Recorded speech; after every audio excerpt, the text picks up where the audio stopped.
Hey guys, what's up? It is really hard to find a video game that you can play nowadays that is long and like you can keep playing it and it just keeps giving you value and it keeps giving you entertainment.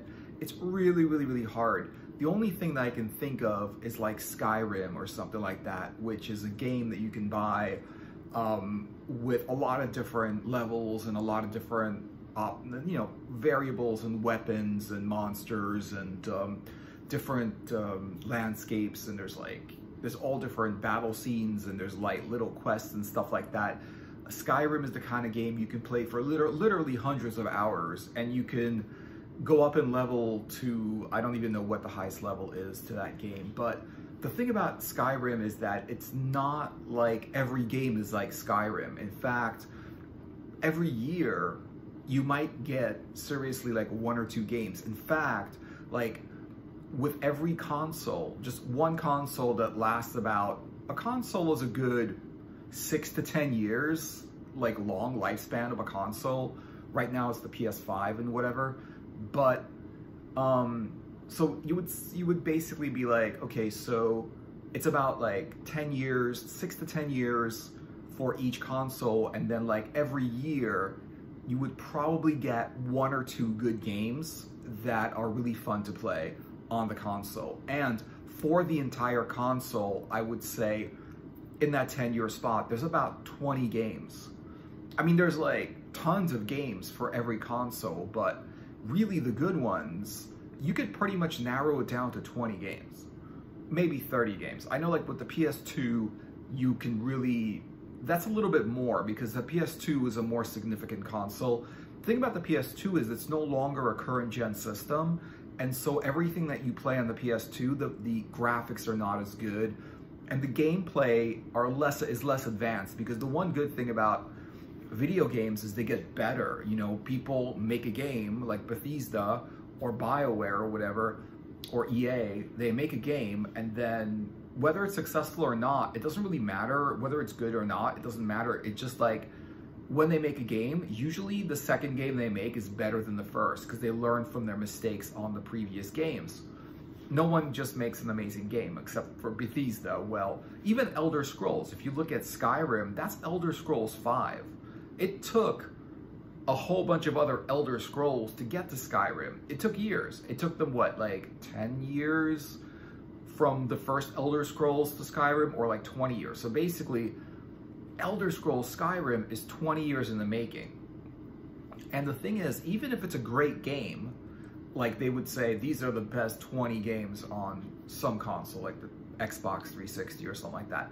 Even though out of those 20 games, I would say only 10 of those games you would actually like out of the 20 good games that like, because they're pretty much, a good game is something that appeals to everybody.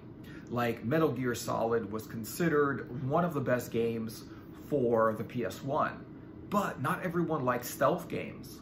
And the thing about it is that it was just enough people bought it that actually liked it, and it became one of the best games. So even though that's considered one of the best games for the PS1, because it's a stealth game, it doesn't appeal to everybody. Not everyone likes to sneak around. Most people like to shoot and jump around and stuff like that, or play like arcade style or like RPG style or something like that kind of game.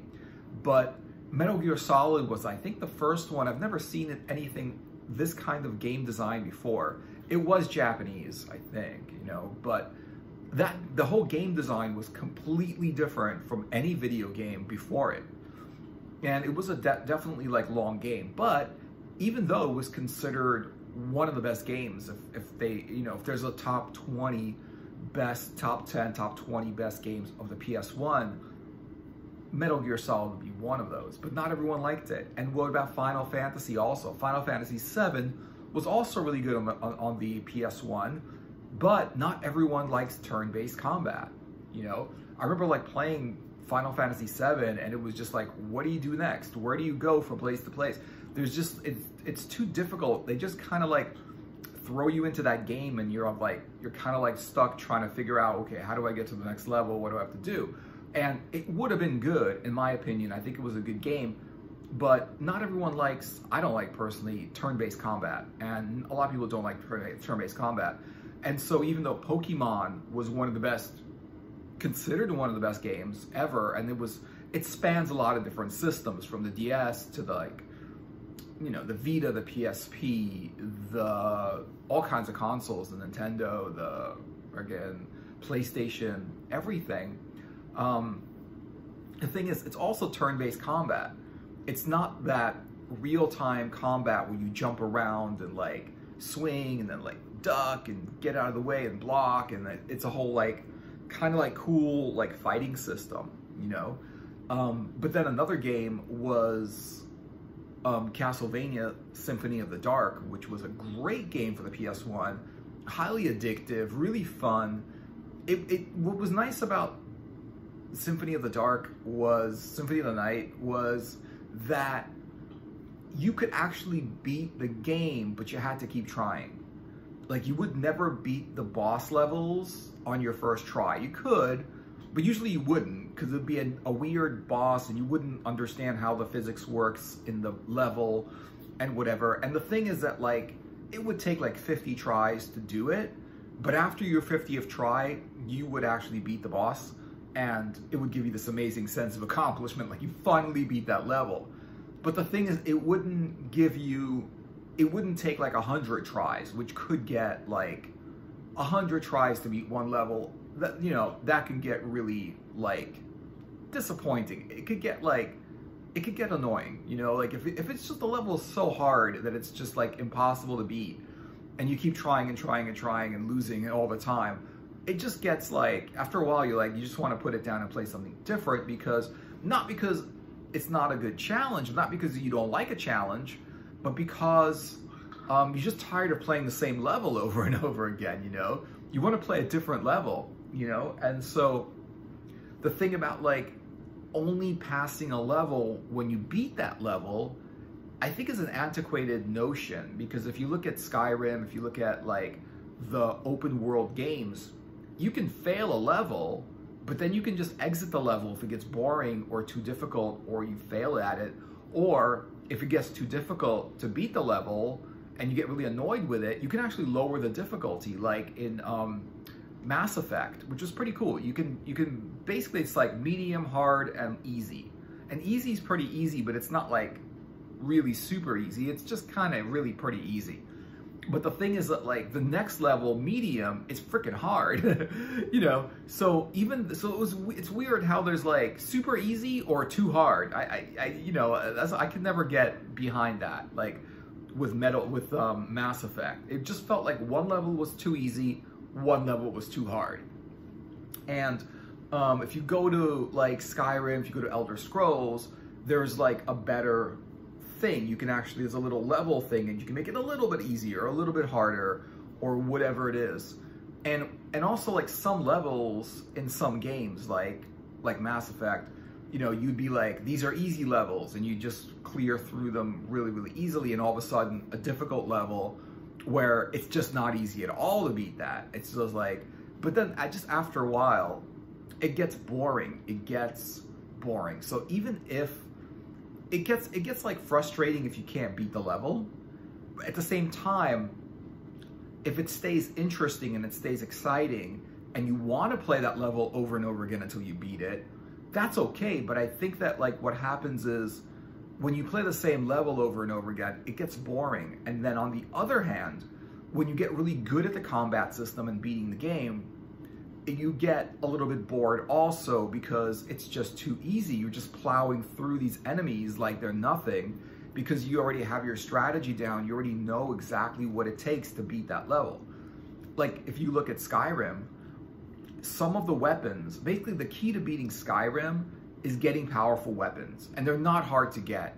Basically, when you get to a high enough level, when you play through enough of the levels, there's like easy levels, and you kind of start like at those easy levels where you can get like armor that's a little bit better, or like weapons that are a little bit better, and then slowly it goes up, and little by little as you play through that game, it gets more and more like you get better and better weapons.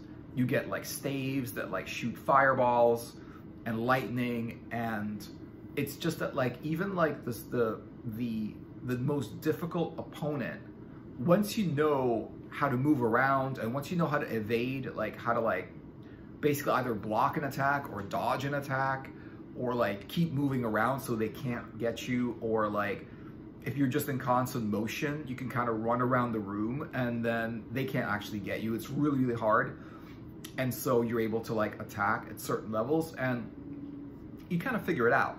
You kind of figure it out to the point where even if you raise the difficulty level as high as you want it, it would just be like, it wouldn't really matter because you already know how to beat these monsters, or you just wouldn't be able to, because basically the more you could beat any opponent in Skyrim if you just have enough potions and enough soul gems.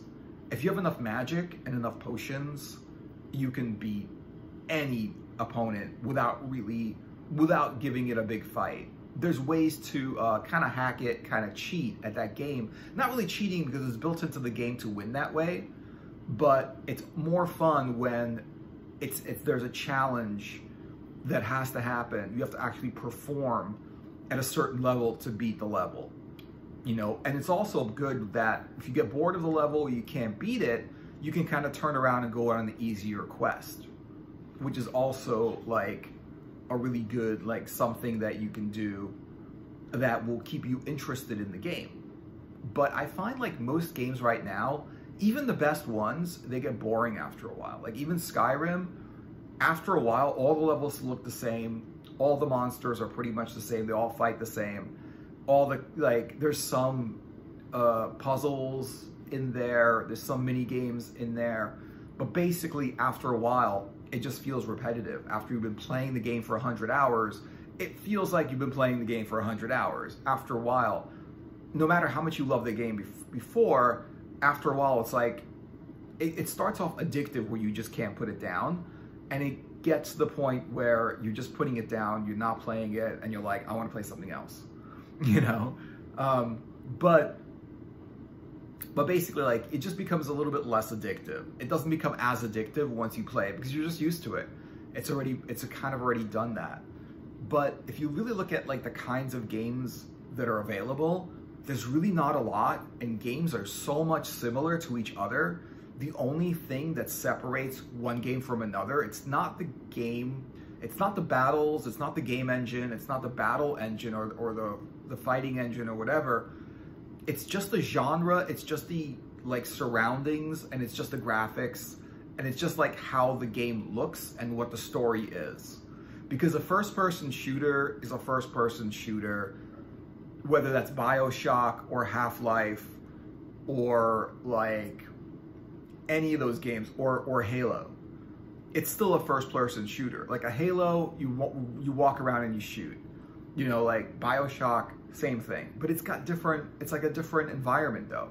So in Halo, you're in a science fiction environment, but it's the same thing. You're basically shooting enemies. First person. But then if you look at Bioshock, you got this weird underwater kind of like a surreal looking weird, kind of like also slightly a little bit more than slightly disturbing content in that game, where it's just like the graphics are weird and the story is weird and you're in this weird level and this weird world, but the fighting is the same. It's a first-person shooter. And you know, Halo, there's so many of the other ones, like Half-Life, same thing, first-person shooter. Yeah, the environment is different and the story is different and the monsters look different, but the game mechanics are exactly the same. You're basically playing the same game. It's just dressed differently. You know, so like, it's just that one first-person shooter is just so much like another first-person shooter. One stealth game, like Metal Gear Solid, is just a lot like any other stealth game where you like kind of like hide and, you know, try not to get detected and kind of sneak around. And even though the game is good, it's got that about it that makes the gameplay very, very similar like every other stealth game. And like turn-based combat is the same way. See, with real-time combat, you have the chance of being very, very low powered, But with enough maneuvering and enough moves, you can beat a high-powered opponent. And it's all about the moves. It's all about the skill level. With turn-based combat, it's just all about how powerful you are, what level you are. Because if you're like at level 1 or level 2 or 3 or 4, whatever it is, and you go up against level 20 monster, you are not going to beat that monster no matter what, because just the odds, just the mathematics are against it.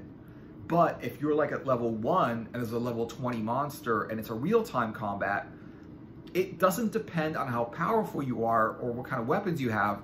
It depends on, can you do enough damage without taking enough damage on the level by jumping around, evading, blocking, and attacking. You know, so it's basically has more to do with skill, whereas like whereas like turn-based combat is more like, well, what kind of level do I need to beat this 20 level monster? You know? And that's the thing. It's always about, if I'm powerful enough, I can beat this other monster that's relatively just as powerful or not as powerful. There's just no way to beat a 20 level anything in turn-based combat if you're at low levels. Real-time combat, this doesn't matter. If you're good enough at jumping around and doing moves and evading and attacking properly, you can just like very, very slowly chip away at a monster without taking any damage and beat that monster no matter how low your level is, as long as your skill level is high enough, you know? And so I feel like there's just too many of those. Platformers are also another category, but I'm gonna say like they're also the same thing where they're very, very similar. For one, I mean, yeah, they're all kind of like cartoon games, but they are a lot like jumping around, there might be some shooting and whatever. Ratchet and Clank is a great game. All the Ratchet and Clanks, I don't even know, there's like 3 of them or 4 of them that came out. Basically, they were coming out on the PS2, and they were really good on the PS2. And the Ratchet and Clank games are really good. They're platformers where it's like a cartoon character, but the story is cool. He builds his own spaceship and flies around. I think that's pretty cool. He's got his own robot with him. It's pretty cool. He's like basically a, just a science fiction hero. You know, even though he's not human, it's character. But the guns, it was also a third-person shooter. Not necessarily first person, but third person. However, the levels are so different. There's no repetitive levels. Like one level is completely different than another level. So there's a lot of novelty there. It's not like Half-Life where one level looks exactly the same as every other level, or you're spending like 20 hours walking through a building where it's just like doors, hallways, and stairways. And it's like, yeah, but there's no variety in it. And with Ratchet and Clank, the levels are different, the worlds are different, and the weapons are different, and the monsters, the robots and the enemies are all different, and they have different powers, and they attack differently. And every single level has a little bit of a different strategy that you have to use, and a little bit of a different weapon you have to use to beat that level. So it's fun, it's interesting, and it takes a lot of thinking to get through the levels, and it takes a lot of thought as to how am I going to pass this level. There's got to be, the one thing that really makes games interesting is that there's got to be a strategy that you have to figure out to beat the level. It can't be once you figure out a strategy for the game, you're able to beat the whole game. Like with the old Pac-Man games, once you know the pattern, you can beat that game every time because you know the pattern. You know how the ghosts, the ghost monsters, how they move around. You know which way everything works. For that or Donkey Kong. Once you know the pattern, that's it. Like you can play Donkey Kong for 10 hours straight on 1 quarter if you know the pattern of the game. You beat the game basically. So that's like, it's not cool to figure out the game and then be able to beat it. With Skyrim, it's like once you get a couple of good weapons, you basically beat the game. Nothing can pretty much stop you. And so it just feels like, I know there are definitely different varieties of games. If you really get into games, you know a lot about all the different ones, and there are some that are not like anything else, and they're really cool. And the thing about video games is they're really something for everybody. They make games for everybody, you know, like whether you're into like war games where you're like a soldier, or you want to be like Puffy's the whatever, you know, like Kirby's Big Adventure or something like that.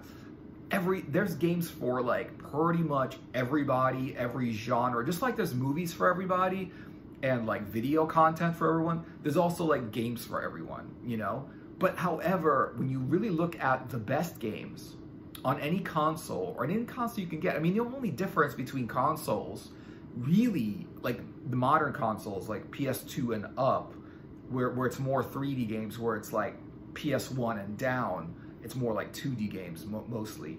With PS2 and up, it's mostly 3D games, and it's world games where you're in a world and you're in a 3D world.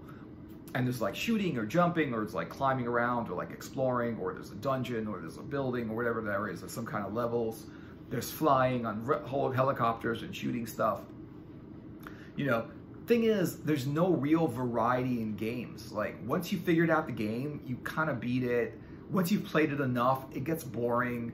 And even if you buy another game, then the game you buy that like is better, that was supposed to replace the game that you were playing, which is a game that was amazing, but you kind of got used to it and became boring, and you buy another game to play something else, it's probably going to be not as good as the game that you were playing that you loved at some point, but that became boring because you just played a lot of it, you know? And or it's going to be just like every other kind of game. You're pretty much stuck with first-person shooter, stealth, platformer, where it's a lot of like puzzles or jumping around. It's not like too serious, and it's just like all kinds of different levels and whatever. Yeah, I don't know if that's the cool. A lot of people like it, so whatever. But they're also pretty much similar, and they're not all good. Understandably, like it doesn't really matter if it's a platformer or stealth or like first-person shooter or whatever, or RPG, because like if it's a good game, it's a good game. You know, it breaches all types of games. You could just have like, you could be not into a stealth game, but they made a really good one that you liked, and then you like that game, but that might be your only favorite stealth game, and the other ones like aren't that great, they're not as appealing. But it's just like, there's not a lot of a selection of good games, and there's not a lot of types of games. You're either shooting, stealth, or jumping around like Tomb Raider or something like that.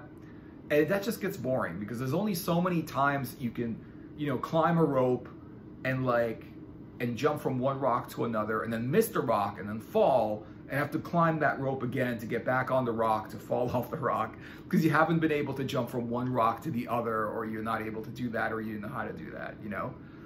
And so, yeah, so that's the thing about that. So that's the thing about games. It's like, there's just not a lot of a selection. There really isn't. It'd be cool if people like try to figure out all these different creative games to do. But the thing about creative games is when something's creative, it's still very hit or miss. Just because it's creative and different from everything else doesn't mean it's better or it's good or anything like that. Sometimes things are different and things are better, and that's awesome. But, you know, I don't know if they're gonna be making those, because a lot of people still like those first-person shooters and just keep playing them no matter what they are.